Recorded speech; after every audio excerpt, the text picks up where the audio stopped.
जय हो माँ मंगला गौरी की।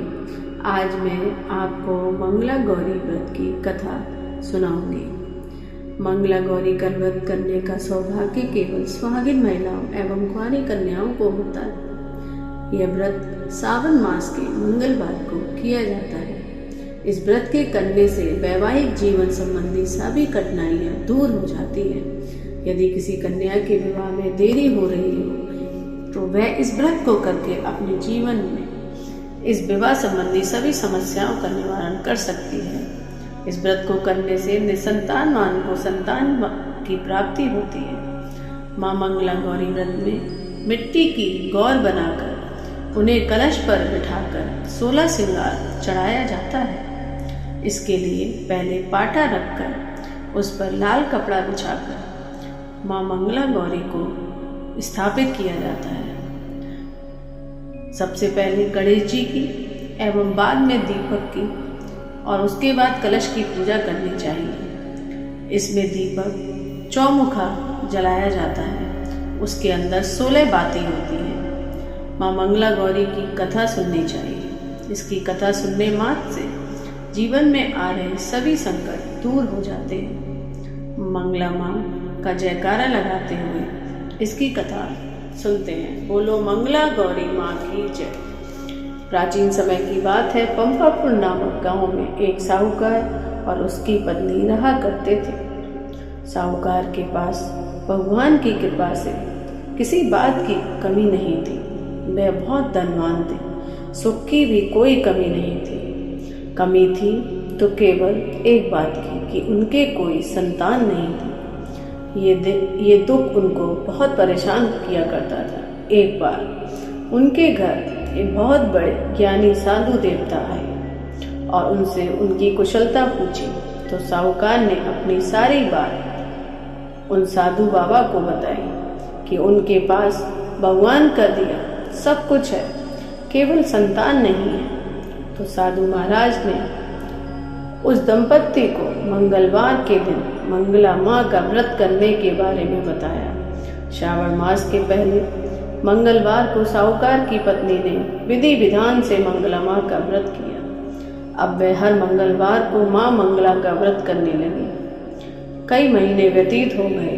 वह निरंतर मंगला गौरी व्रत करती रही। उसकी भक्ति भाव से प्रसन्न होकर एक दिन साहूकार को माता मंगला ने एक सुंदर स्वप्न दिया और बताया कि वह एक ऐसे आम का पेड़ खोजे जिसके नीचे गणेश जी विराज रहे हों। उस आम के पेड़ का फल यदि अपनी पत्नी को खिलाओगे तो अवश्य ही तुम्हें पुत्र रत्न की प्राप्ति होगी।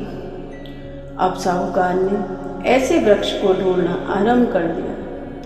कई दिनों की मेहनत के बाद उसे एक ऐसा वृक्ष मिला जिस पेड़ के नीचे गणेश जी विराजमान थे। उसने पत्थरों से मार मार कर फल तोड़ा। फल तोड़ते समय एक पत्थर गणेश जी को गलतीवश लग गया, जिसकी वजह से गणेश जी ने उसे श्राप दिया कि तुझे पुत्र तो प्राप्त होगा लेकिन उसकी आयु केवल 21 वर्ष की होगी।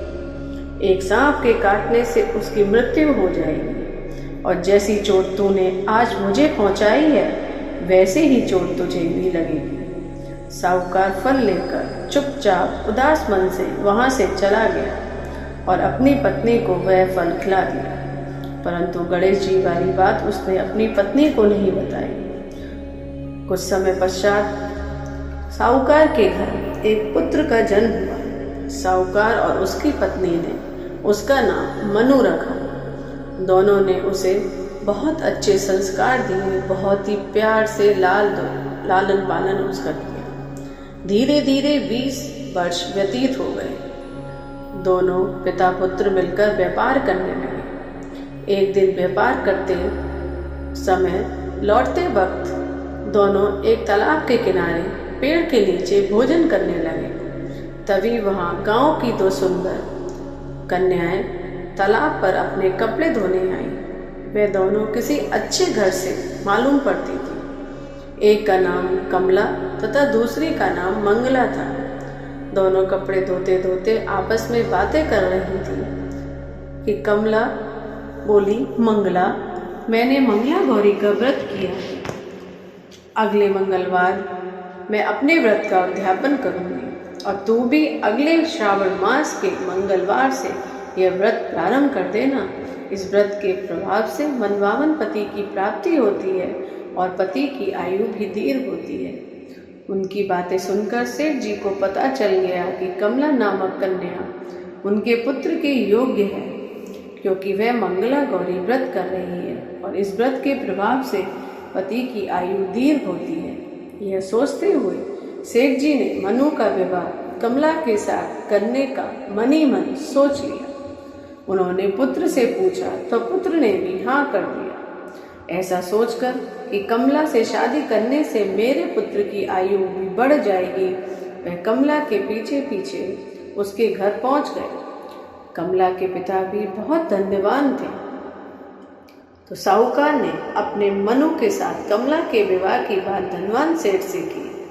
वह भी अपनी पुत्री का विवाह मनु के साथ करने को तैयार हो गया। विधि विधान के अनुसार मनु एवं कमला का विवाह हो गया। घर में चारों ओर खुशी का माहौल हो गया। ससुराल आकर भी कमला ने मंगला गौरी व्रत नहीं छोड़ा। वह यह व्रत विधि विधान से अब भी करती रही। उसके व्रत से प्रसन्न होकर मंगला माँ ने उसे स्वप्न में कहा, सुनो कमला, मैं तेरे व्रत से प्रसन्न हूँ, लेकिन तेरे पति की आयु बहुत कम है। अगले महीने मंगलवार के दिन एक सर्प तेरे पति के प्राण लेने आएगा, लेकिन तू बिल्कुल भी मत घबराना। उसके लिए एक कटोरे में मीठा दूध रखना और उस कटोरे के पास एक खाली मटका रख देना। वह सर्प अपने आप उस मटके में चला जाएगा। उस मटके को कपड़े से बांध देना। ऐसा करने से तेरे पति के प्राण बच जाएंगे। मंगला ने अपने घर में इसके बारे में किसी को कुछ नहीं बताया। अगले महीने मंगलवार के दिन कमला ने वैसा ही किया।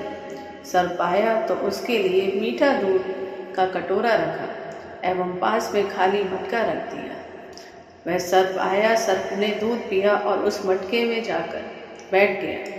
कमला ने उसका मुंह बांधा और उसे जंगल में छोड़ आई और इस प्रकार उसके पति के प्राण बच गए। इस व्रत के प्रभाव से उसके पति पर आया संकट भी समाप्त हो गया। उसके बाद उसने घर में ये बात सबको बताई तो साहूकार ने पूरे गांव में ढोल नगाड़े बजवाए, खूब मिठाई बांटी। अब चारों ओर कमला की एवं कमला के मंगला गौरी व्रत की तारीफ होने लगी। गांव की औरतों ने भी कमला से विधि पूछकर इस व्रत को करने का संकल्प लिया। कमला ने भी अगले मंगलवार विधि विधान से अपने व्रत का उद्यापन किया, ब्राह्मणों को भोजन कराया एवं दक्षिणा देकर अपने व्रत का उद्यापन किया। और इस प्रकार कमला ने अपने पति के प्राणों की रक्षा की। ठीक उसी प्रकार हे मंगला माँ, जो स्त्री आपके व्रत को करे या इस कथा को सुने, उसके भी पति की आयु को दीर्घ करना और जो बारी करना, इस व्रत को विधि विधान से करे, उसको मनभावन पति देना, और जो निसंतानवान इस व्रत को करे, उन्हें भी संतान देना। बोलो जय मंगला गौरी माँ की जय।